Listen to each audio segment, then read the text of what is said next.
permanently. We go to Florida in the winter, but yeah, so we see if you ever want to know about how windy it is or how high the waves are, you can call us. You know, all because of it. we have a front row seat. Yeah, I'm sure you do. Mhm. That's nice. Yeah, I've been there before. It's been a few years, but it's a really nice location. Yeah, you'll have to come back when it's pretty. Okay, it's 1:30, so I'll hit broadcast. Welcome everyone to today's Lakeside Environmental Stewardship Society program.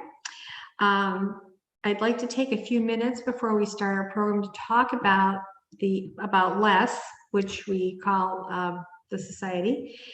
You've often heard that there's a membership. Well, that's not exactly true. Everybody who lives in Lakeside, who has an interest in the water and the environment that we live in, is a part of LESS. And you're welcome to enjoy all the programs and participate in different activities that we have.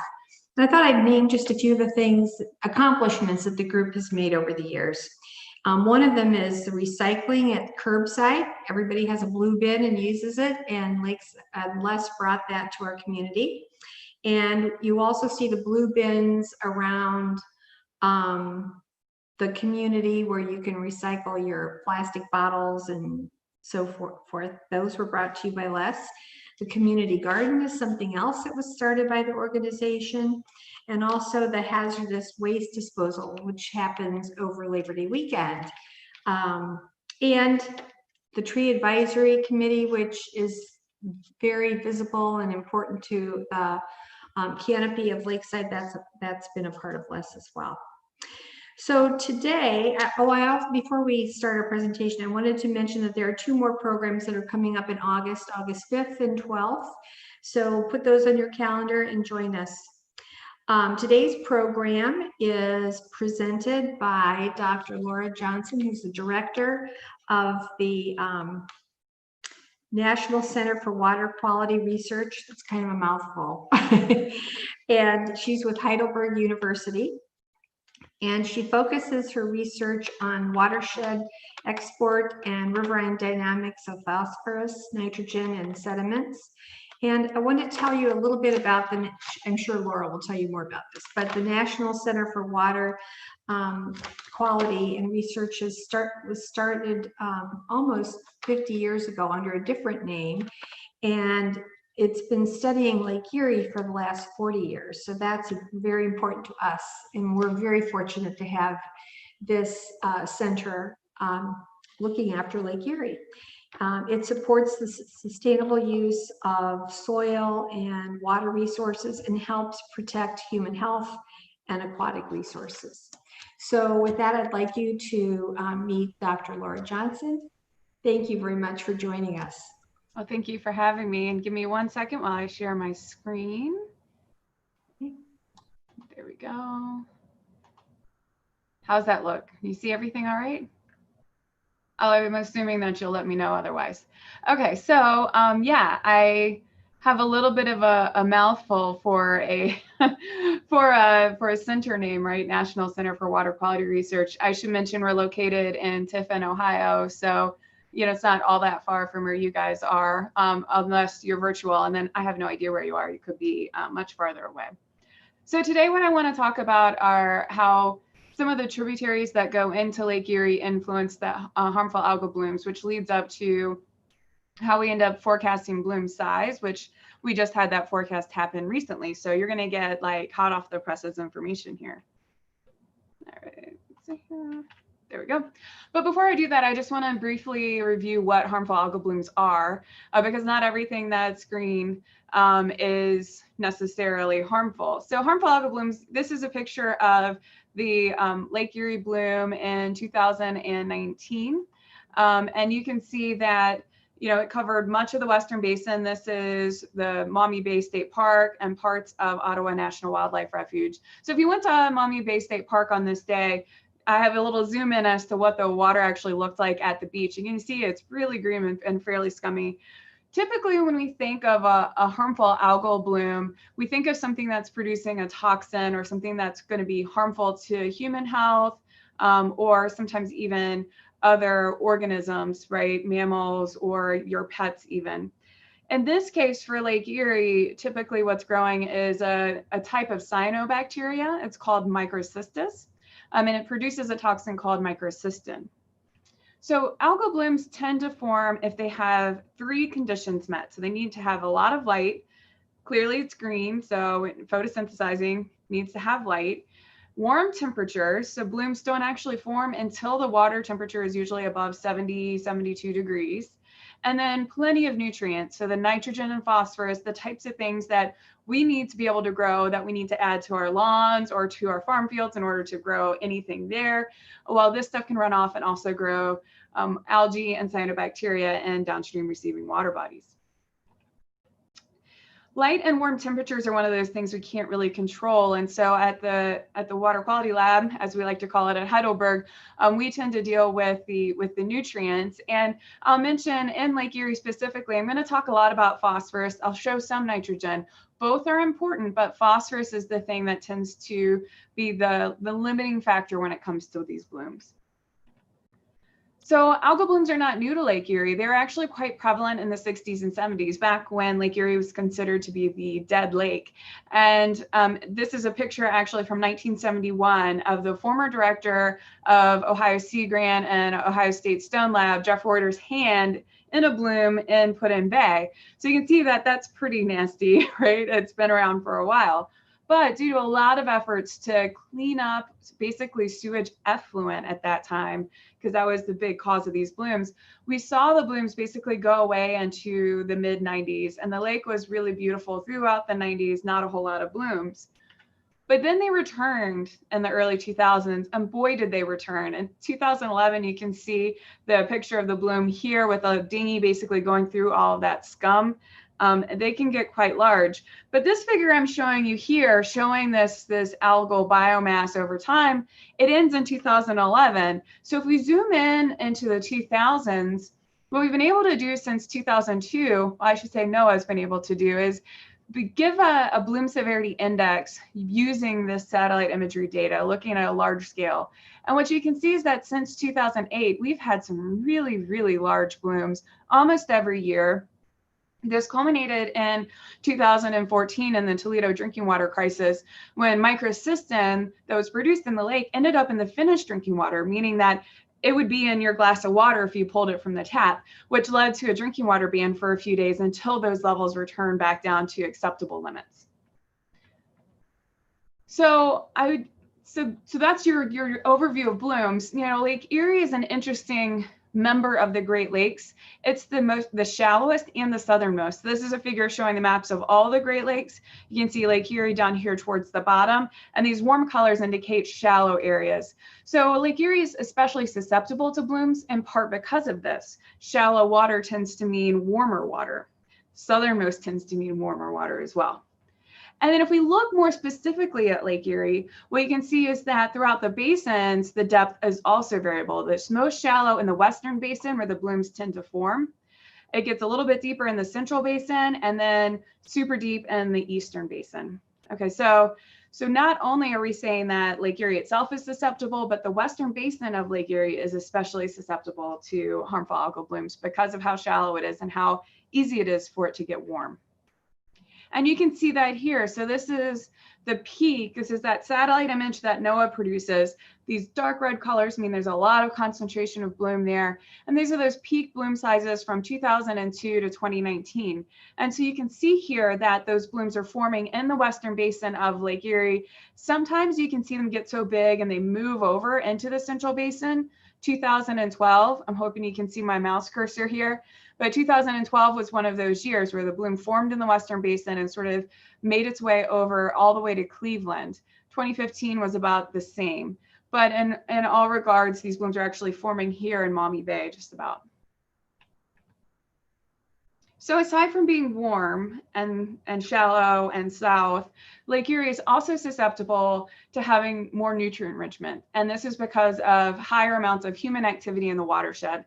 This is a figure that's showing the percent of land use across all of the different Great Lakes. And you can see that Erie has the largest amount of orange, which is agriculture, and the largest amount of urban blue, which is the urban component. You can see it's higher, both of these are higher than any of the other Great Lakes. And what's the smallest ends up being forest or wetlands or grasslands, whereas Superior here has the highest amount of wetlands and forest. Well, forest, not wetlands. Looks like Michigan wins on the wetlands there. So Lake Erie has, in addition to having a higher susceptibility to being warm, it also is more susceptible to getting this nutrients because there's just people doing things in the watershed. So luckily, over this period of time, we've been able to look at the tributaries going into Lake Erie as a part of our tributary loading program. Now, I'm almost always talk about Lake Erie, it seems like, but we do monitor from states that are outside of Lake Erie as well. We have 23 different locations. Most of them are in Ohio. We have one up in Michigan. We've been monitoring the Maumee River and the Sandusky River for our longest period of time, since 1974. But the other rivers, we basically have added in Lake Erie some larger rivers shortly thereafter, like the Riverine and the Cuyahoga. In the mid-90s, we started monitoring rivers that go into the Ohio River, so ultimately to the Mississippi River and the Gulf of Mexico. And then our more recent additions have been around Grand Lake St. Mary's. Ohio's largest inland reservoir has some algal bloom problems. Our very newest stations include these paired watersheds here, Shallow Run and Potato Run, which are really, really small watersheds that we're using to be able to help test effectiveness of different practices and how it might change what nutrients are coming out of these watersheds. While we're monitoring water quality, and I'm going to show you exactly how we do that in a moment, at each one of these red dots, USGS are the ones that are really good at telling us about how much water is moving by. So they do water velocity and water flow. So we couldn't be doing our work without them. Okay, so let's say you went to one of these red dots, and if you did that, you would basically see a building beside the river, usually up on stilts, as you can see here. Inside the river, there's a pump, looks kind of like this, that is pumping water into the building. Let's see here, oh, clicking here. There we go, into basically a sink, although scientifically we have to say, you know, receiving basin, right? And it basically flows through. Inside the building, there's a refrigerated auto sampler that's pulling samples into bottles. That's what it looks like. And we're collecting these samples 3 times a day, all year round. We analyze all 3 samples if flow is up or if the water is turbid or muddy. Otherwise, we're only sampling once a day. All right. Every week on Mondays, we go out and collect these samples and bring them back to laboratory to analyze for all sorts of things, various forms of phosphorus and nitrogen. We also are interested in things like chloride because of road salt runoff, or suspended sediments, basically how muddy the water is. And in some select locations, we also do some pesticide monitoring, you know, to basically monitor what herbicides are running off of some of these agricultural areas. And so as you can imagine, what we've amassed are these very detailed, huge continuous nutrient concentration databases. This is an example of one form of phosphorus from one river over this whole period of time, right? So this Maumee River dissolved phosphorus concentrations. Now remember, we have 23 locations and we're measuring about 13 different things at each location. So you can imagine how this data can really accumulate. So instead, we end up usually taking this data and synthesizing it down into either a year or a springtime number to be able to understand really what's happening over the long term. And that's what I'm going to show you. Our data has been really used in a lot of different ways. And in one way it has been used was to look at how much phosphorus is coming from all of these different rivers that go into Lake Erie. Now, we clearly don't monitor all of these rivers, but we worked with other folks to be able to provide our data to be able to put together a figure like this. What you can see is that the amount of phosphorus that's going into Lake Erie from these different rivers is being indicated by the size or the fatness of the arrow. And so what you end up noting here is that the Maumee River and the Detroit River have the biggest arrows, right? So they're really big inputs into Lake Erie, far bigger than any of these other inputs. The next largest behind them, I think, ends up being the Sandusky River, which we also monitor.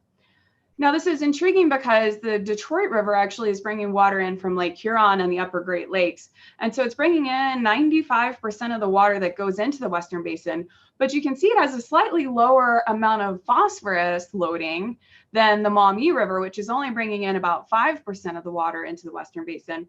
What that means is that what's coming from the Detroit River is this big sort of dilute source of water that's fairly clean.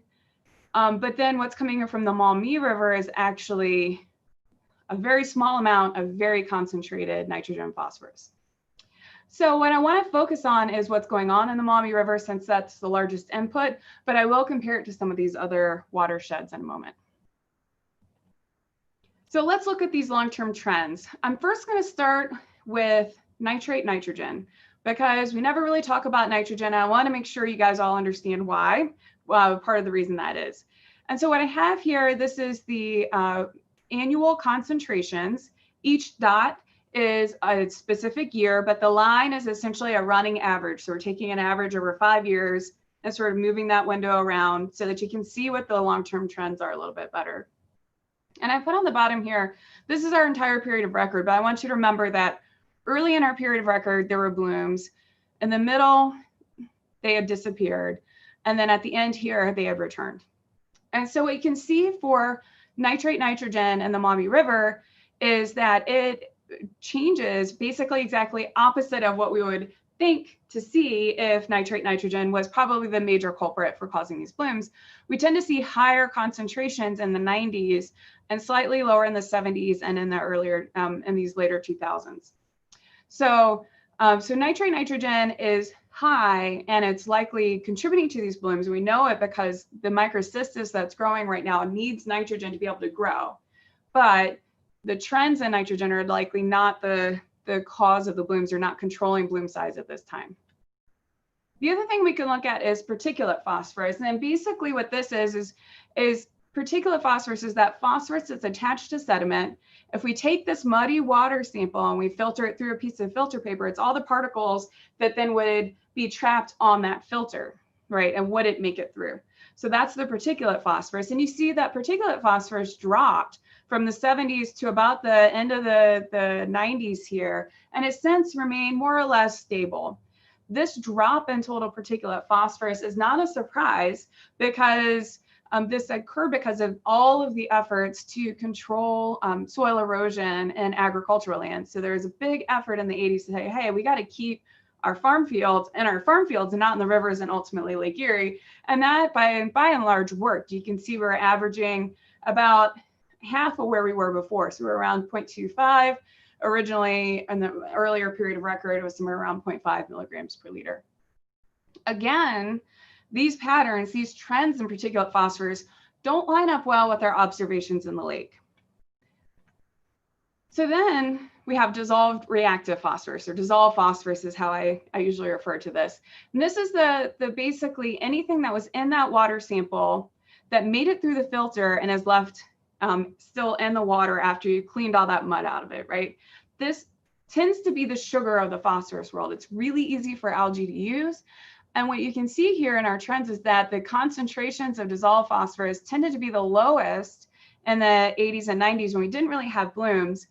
It was higher in the 70s. We saw this big increase in the 90s, and it has been high ever since.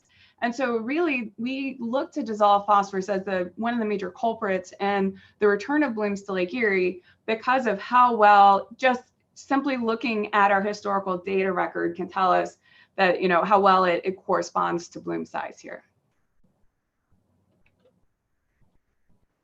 But I want to point out that although I'm focusing on the Maumee River because it's the largest input, it's not like the Maumee River is special and different than any of these other watersheds in the Western Basin. So I'm going to just pop some figures in here. Here's the Maumee to start out. So this looks like what you just saw.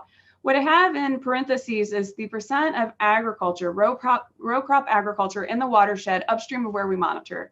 So the Maumee River is 73% agriculture. You can see the Sandusky, similar percent agriculture, has a very similar pattern, that same U-shaped pattern in terms of dissolved phosphorus concentrations. So similar, in fact, that you would almost think it was the same river, but there's some slight differences. There's two sub-watersheds in the Sandusky that we've monitored for a long time, Rock Creek and Honey Creek. And you can see that they had that same increase recently, not as much of a decrease earlier in this period of record. Part of it is that we didn't monitor Rock Creek as far back then, but for Honey Creek, you can see a slight decrease, but not nearly as much. These subwatersheds don't really have very much in terms of population, so not much for wastewater treatment plants. So the potential for decreases early in the record associated with controls on point sources is really not there. If we go up into Michigan, into the River Raisin, we see a very similar pattern. So you can see that there's this decrease and an increase and then a leveling off, but everything's about half of everywhere else. Well, River Raisin has far less agriculture in the watershed, and the soil types are sandier, so water tends to infiltrate better, which affects how much phosphorus is running off. So although we've seen these same patterns, you can see very clearly that River Raisin doesn't have nearly as high levels. And so luckily, one of the places we've been monitoring for a long time is the Cuyahoga River. And the Cuyahoga River, there's only about 9% agriculture. Most of the phosphorus is actually coming from point sources from Akron. We're upstream of Cleveland, so we're not really getting much from Cleveland here. And what you see is this big decrease in concentrations associated with controls on those point sources, that wastewater treatment, sewage effluent. A little bump here in the 2000s associated with population growth, but since around the 2000s, there's been a fairly steady decrease in phosphorus concentrations from the Cuyahoga River. And so by looking at this, you might say, well, it appears that a lot of these issues are associated with agriculture in the Western Basin. But there's a better way of doing this type of a calculation as well. So if we think of our watershed on a whole, so you can see our example watershed here, we've got agriculture, we have residential areas, we have a city, we've got a wastewater treatment plant up in the one corner, and we have a septic tank in another corner.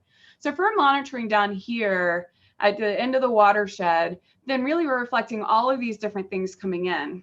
But because oftentimes we can get good estimates of the phosphorus coming from things like point sources, these treatment plants, or from septic tanks, and what we can do is we can use a mass balance approach and calculate where phosphorus is coming from. And so actually Ohio EPA did a really great job of that because they already have all this information. We provided our data, and this is the type of figures that we got from that. So this is the Maumee River. We have phosphorus on one side, nitrogen on the other. And what you basically see is a lot of maroon. I'm hoping you see a lot of maroon. And that's basically our non-point sources, which is anything aside from septic tanks. We've got permitted discharges, so the wastewater treatment plants or any other industries.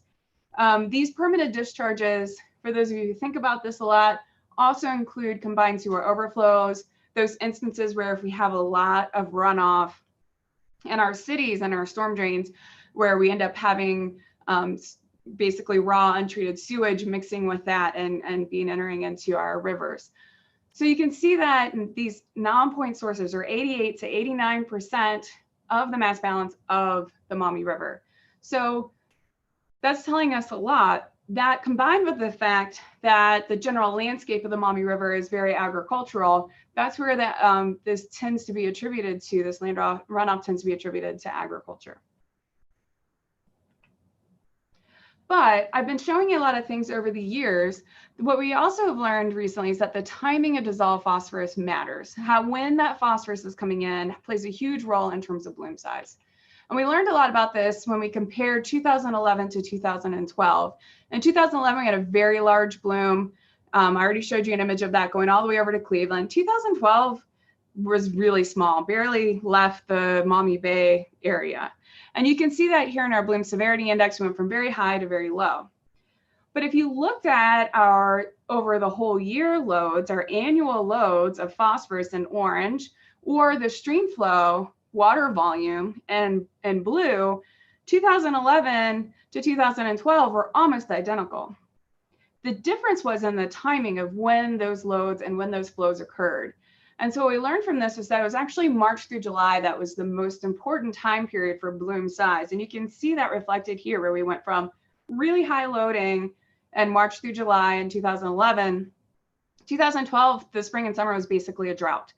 And so then we went to basically no loading and had a very small bloom. Once we knew that, we also observed it again. Of course, this got incorporated into the forecast. And you can see 2015 to 16, we had a similar thing happen, and it fit really well.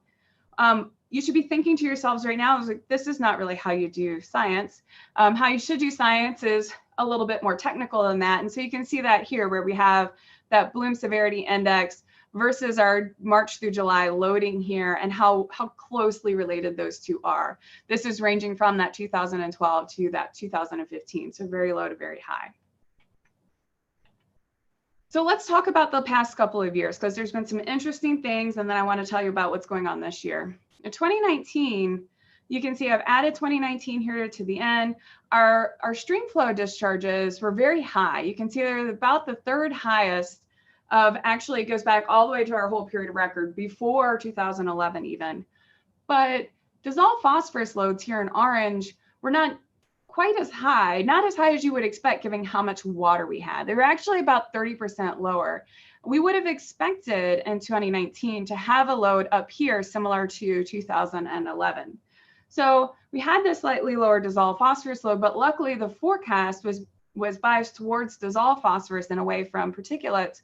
And so when we actually did the forecast, we forecast not an extremely high bloom, which we would have expected if we were looking at stream flow or particulate phosphorus, but rather a pretty severe, slightly moderate sized bloom, right?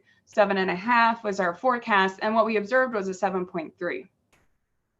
There was some range here. You can see one of the models was more based on particulate phosphorus than not, and so it kind of pushed things up a little bit there. So why was 2019 have a lower than expected dissolved phosphorus load? Basically, that goes back to the fact that in 2019, it rained. Oh goodness, it rained. It rained basically from, I want to say October of the year before, it seemed like all the way in through June. And so farmers, their fields were so wet, they couldn't get out and do any planting. And so you can see this in this vegetation index, where in 2018, you can see what would normally look like going from having nothing on the land to being very green by August. And 2019, how things were so much slower in terms of their progression. And by August, there's still an awful lot of missing farm fields here. You can see a picture of that. This farmer takes a picture every 4th of July. So 2018 was, you know, typical farm fields. 2019, their farm was barely up to their knees, their corn was barely up to their knees. In 2019, there was lower amounts of phosphorus fertilizer that was sold. There was lower amounts of manure that was applied. And so when we put that together, we think this 30% of the dissolved phosphorus loads that we had expected are then attributed to how fertilizer, how much of it and how it's being applied within that growing year, within the year of when you would be expecting agriculture. So we learned a lot from 2019 that was really interesting. And so then we came into 2020, and you can see our 2020 results are here. They're projected to the end of July, even though we haven't quite gotten there yet, because it's going to be fairly dry like it is right now. And you can see we have a moderate year, not the very lowest, nowhere near 2015, far lower than last year, almost identical to 2018 in terms of both loading as well as stream flow discharges. And if we turn this into the forecast, this is the forecast that just came out last week. So you can see we're expecting a bloom somewhere in this size. It's a little bit higher than 2018 because there are other extenuating circumstances as to why 2018 was lower. And then on top of it, we had some particulates that came in. We think some of those do contribute a little bit to the bloom. But this is important to note. All right, so I'm telling you about bloom size and its severity, like how dense it is, but I can't tell you exactly where the bloom's going to be. So to look into that, and I will try and copy these and put them in the chat later, you have to go to the online HAB bulletin. It comes out regularly, and you can tell where the bloom is, where they project it will be moving in the next few days. If you want to look at a specific beach that you want to go and visit, and you're worried about toxins or anything else, then you should be visiting Ohio EPA's, well, I think it's Department of Health's Beach Guard. They have basically a public website where you can see all the different advisories that are online. However, although this is interesting and easy ways to look at this, there's a much stronger and easier way of trying to look at these trends and see how things compare to past years. And this goes to this fact that our loads and our flow tend to change together. Hopefully you picked that up as we were going through some of those figures. So this is a figure that's basically showing that same thing. So dissolved phosphorus loads here tend to increase as flow increases.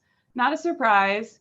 Can't have land runoff if we don't have any rain, right? And so that they kind of go hand in hand. So what I'm showing you here is 2002 to 2018's data. And then these two lines are essentially our prediction interval. So basically we're 95% sure that if the data is like 2002 to 2018, it's going to be between these two lines. What that can tell you is that if you're up in this green area, then if our loads ended up being that, then we would have higher than normal loads for this particular year. We also have some targets set for Lake Erie. One of them is a static target. So for less than this target in line, then we would expect a bloom of 2012 or lower. So we could be in this blue area, which would be below the target. But there's also a second target set, if you're not familiar, and it's based on concentration instead. The general idea is that when flow gets really high, it's going to be hard to meet this target that's been set for loads. And so we have a secondary target to make sure to know that we're actually reaching some of the management goals. So there's possible that we could have a point here that's below the concentration target, meaning farmers or whoever's in the watershed are doing a pretty good job at having lower phosphorus, but it's above that load target. And then there's kind of a gray area where we're not quite as low as we want to be, but lower than normal, so making progress, right? So that's number 4. And then finally, there could be number 5, which is in between these two lines, which is where we would expect or in the normal range for what we've seen in the past 16 years or so. So let's look for dissolved phosphorus over the past 2 years. The first one here is 2020, which you can see is perfectly in the middle between these two prediction lines. It's pretty much as expected. It's maybe about 4% lower than if you had a line straight through the middle here. 2019, however, like I said, was lower than normal, but not really lower than normal. So the loads were lower than what we would expect based off of flow, because flow is so high. We would have expected 2019 to be up closer to somewhere between this 2011 and 2015 range here, but it wasn't clearly. And so that means even though these loads were higher than what we've got this year, they were lower than what we would have expected. And this is important to note because these are going to be things that are going to play into understanding these blooms moving forward.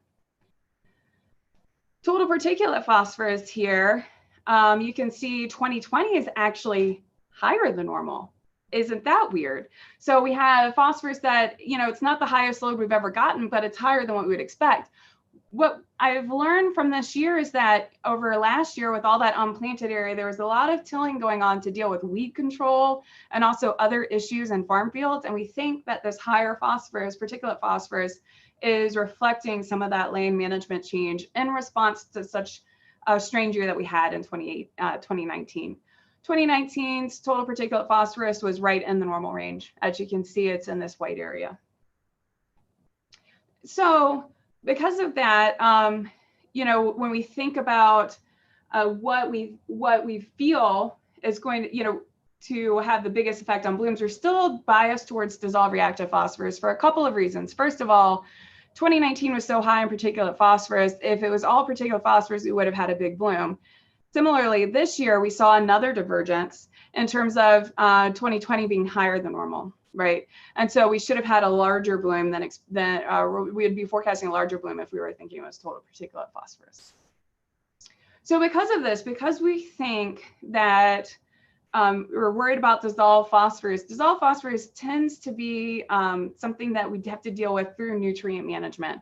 And so if you heard a lot about nutrient management for whatever reason, like H2 Ohio, this is the reason why. And I like to put up the 4 R's because that's the easiest way to talk about it. So 4 R's are the 4 rights of fertilizer application. You want to put on the right type, account for everything that you're using at the right rate. So don't apply too much, test your soil so you know what you need.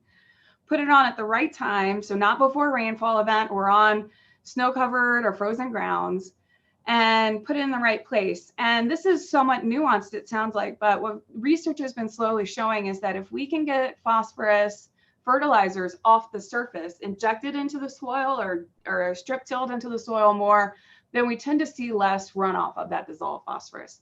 So this is the general recommendations moving forward here. But as we move into the future, water, our flows have been increasing. We keep seeing high years followed by super low years. So we might need to be considering how to control water in farm fields as well.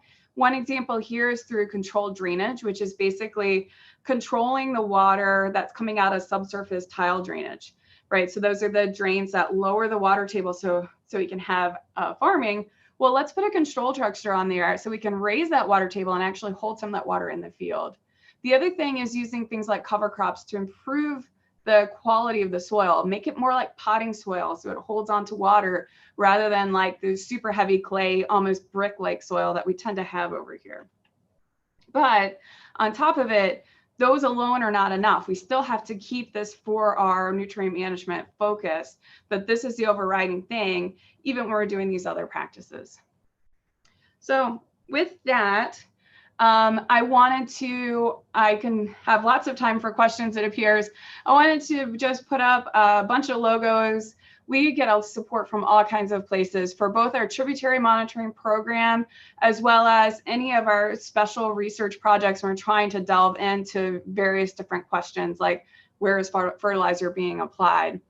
And this would be the one you want to screenshot. If you have any questions beyond today, please be in touch or check out any of these other resources.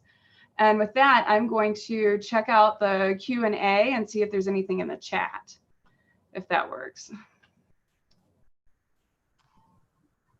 We do have one question from Bill Smith. Hi, Bill. He was asking about Dr. David Baker because he does remember that Dr. Baker has spoken at Lakeside before and enjoyed his lectures. So. Yeah.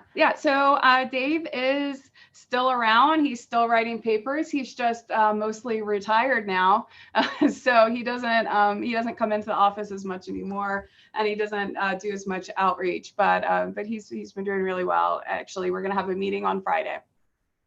Oh, great. Okay. I don't think I see. I think that's it for our questions.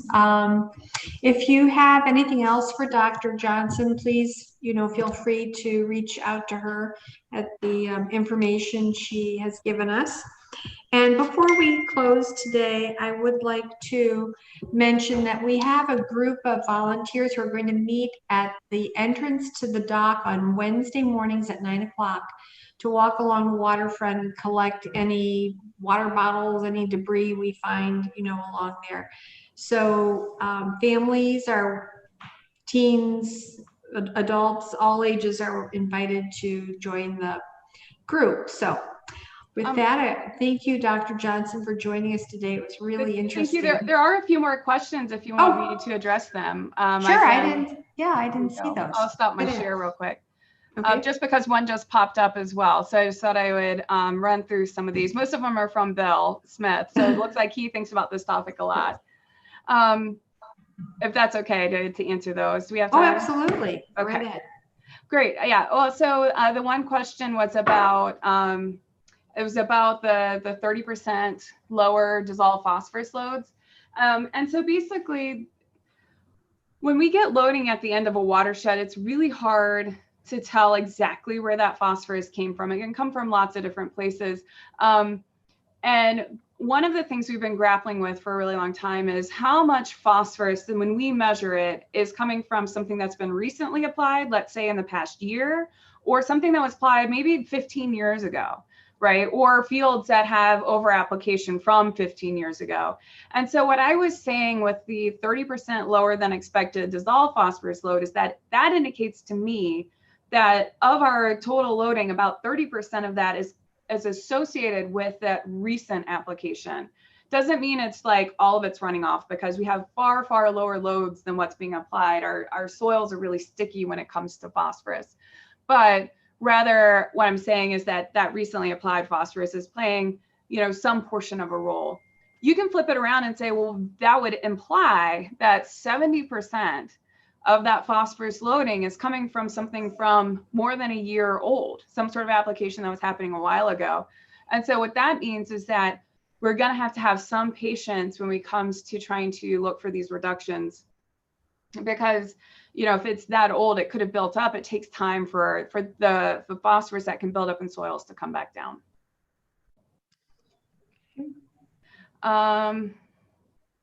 There's another question about if 4Rs includes all nutrients like manure or just fertilizer.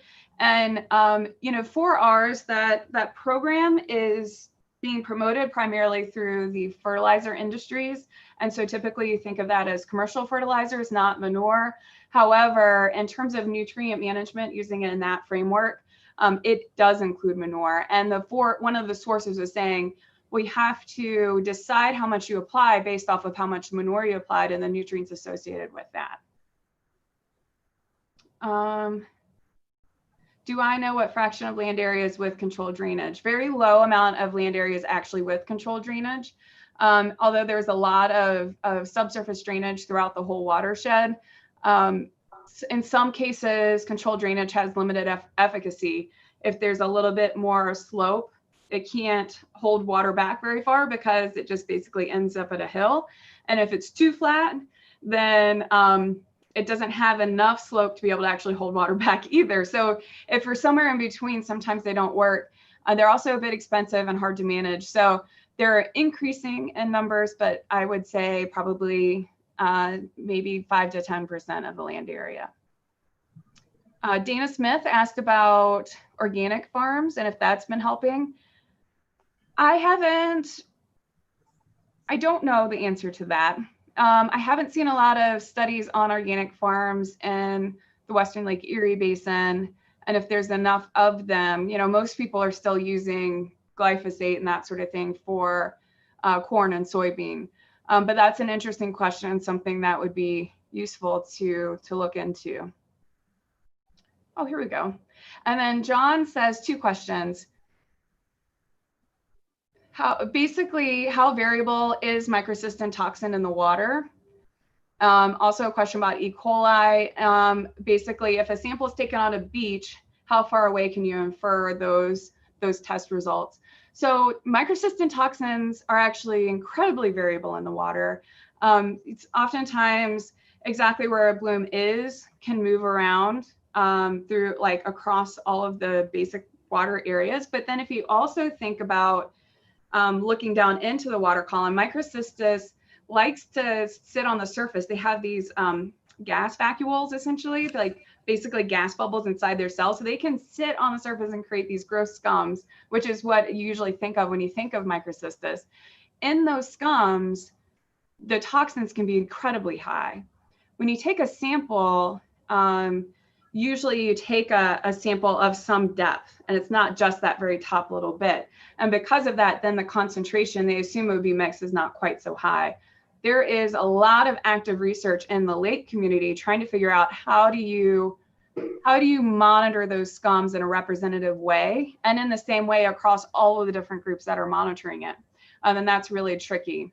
So I would say, you know, if you have toxins, if they've been present at the beach, you know, I would pair that beach guard with the bulletin. Say, oh, well, it looks like, you know, the bloom is hovering around Port Clinton. Those Port Clinton beaches are high, but you go around Catawba Island, maybe towards Marblehead, closer to you guys, and there's no bloom present there, and you don't see an advisory, and then you're probably fine.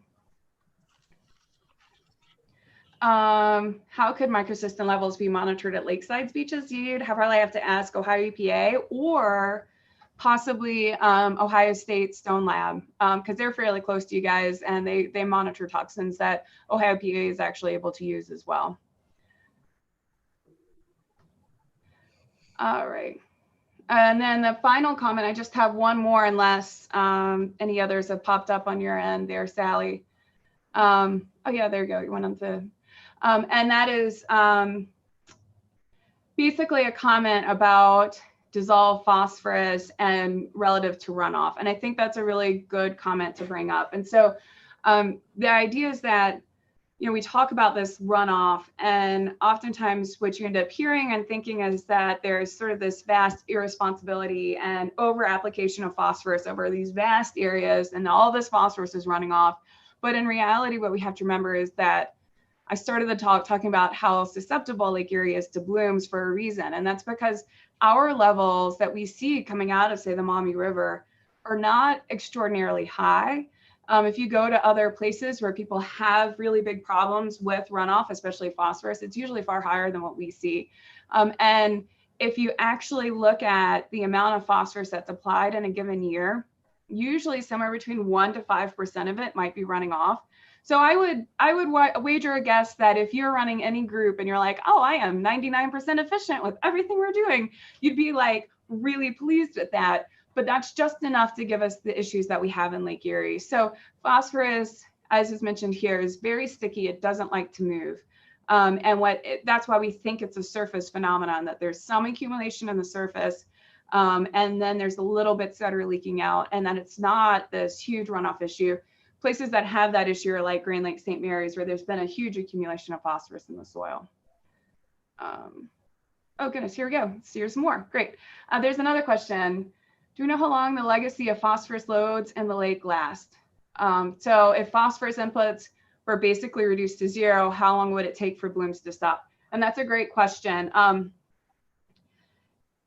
One of the best examples of this is looking at when we have a huge loading year and we have a really low loading year. So 2015, right? Largest bloom that we've had on record. And then in 2016, we had loads that were below the target, and our bloom was below the target. It was small, basically as small as 2012.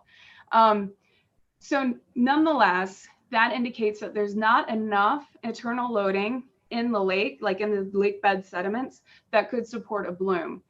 That suggests to me, like, that's the little bit of positive that we have here, right? That like, if we actually reduce these loads going into the lake from the tributaries, all of our data so far suggests that we will actually reach what we want to reach. If that changes at some point over time, of course, things would have to be reassessed, but you would know immediately, because all of a sudden my Maumee River loads would do a terrible job of forecasting bloom size, and then we would probably be changing things up quite a bit. I think that's it. Bill says that the beach area is monitored twice a week, he thinks. Yeah, I think he's right. Yeah. Well, thank you for all your great questions. And thank you, Dr. Johnson, for joining us today. We look forward to hearing from you again on August 5th and August 12th when we have our list seminars. Enjoy the day, everyone. Bye-bye. Everyone, thanks for inviting me. Oh, I hit